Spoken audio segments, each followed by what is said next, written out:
গাজীপুরের ধান গবেষণা ইনস্টিটিউটে নতুন পরিচালক হিসেবে আমিনুল ইসলামকে নিয়োগ দেওয়া হয়েছে। গতকাল রাষ্ট্রপতির আদেশক্রমে এক প্রজ্ঞাপনে তাকে এই নিয়োগ দেওয়া হয়। তবে নিয়োগের পরে ডিজিকে ফেসিবাদের দোসর ও দুর্নীতিবাজ আখ্যা দিয়ে নিয়োগ বাতিলের দাবিতে বিক্ষোভ করছেন বিজ্ঞানী ও শ্রমিক কর্মকর্তার একটি অংশ। তারা ইতিমধ্যে তালা দিয়েছে প্রতিষ্ঠানে।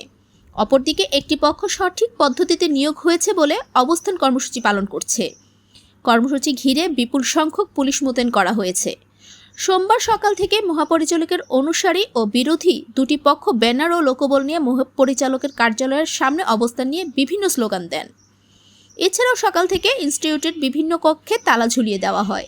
পরে দুপুরের দিকে মহাপরিচালক তার কার্যালয়ে আসলে মারমুখী হয়ে পড়েন বিরোধী আন্দোলনকারীরা। আন্দোলন হচ্ছে না, এটা হচ্ছে গিয়া বাংলাদেশ সরকারকে বিব্রতকর অবস্থায় ফেলার জন্য কে বা কারা মন্ত্রণালয়কে ভুল বুঝিয়ে গতকাল এমন একজন ব্যক্তিকে এখানে মহাপরিচালক মহোদয়ের দায়িত্বে পাঠিয়েছেন, যিনি বিগত সরকারের আমলে অনেক সুযোগ সুবিধা ভোগ করেছেন, যিনি বিগত সরকারের আমলে 15ই আগস্টে জাতীয় শোক দিবসের সময় আহ্বায়কেরও দায়িত্ব পালন করেছেন।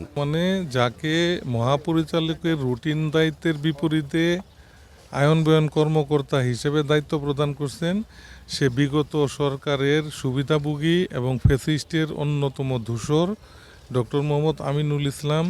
তাকে এক মাস পরে যে দায়িত্ব দেওয়ার পরে এইখানে একটা বিজ্ঞানী কর্মকর্তা শ্রমিক কর্মচারীদের মধ্যে বিশাল একটা অসন্তোষ তৈরি হয়। গতকালকে রাত্রি 11টা পর্যন্ত এখানে তারা বিক্ষোভ প্রদর্শন করছেন।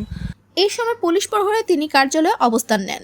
আন্দোলনরত বিক্ষোভকারীদের অভিযোগ, গত এক মাস আগে বাংলাদেশ ধান গবেষণা ইনস্টিটিউটে মহাপরিচালক পদ শূন্য হয়। গতকাল যাকে নিয়োগ দেওয়া হয়েছে তিনি বিগত সরকারের আমলে সুবিধাভোগী এবং দোসর।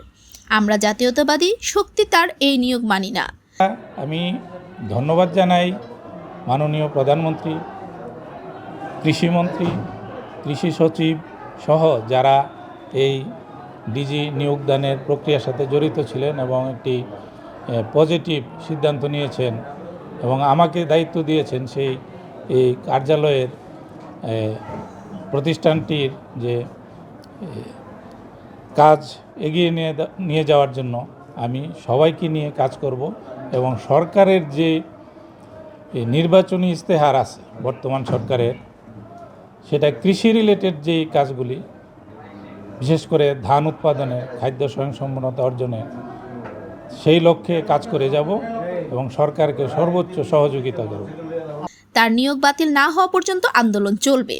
পরিস্থিতি নিয়ন্ত্রণে ঘটনাস্থলে বিপুল সংখ্যক পুলিশ ও আনসার সদস্য মোতায়েন রয়েছে।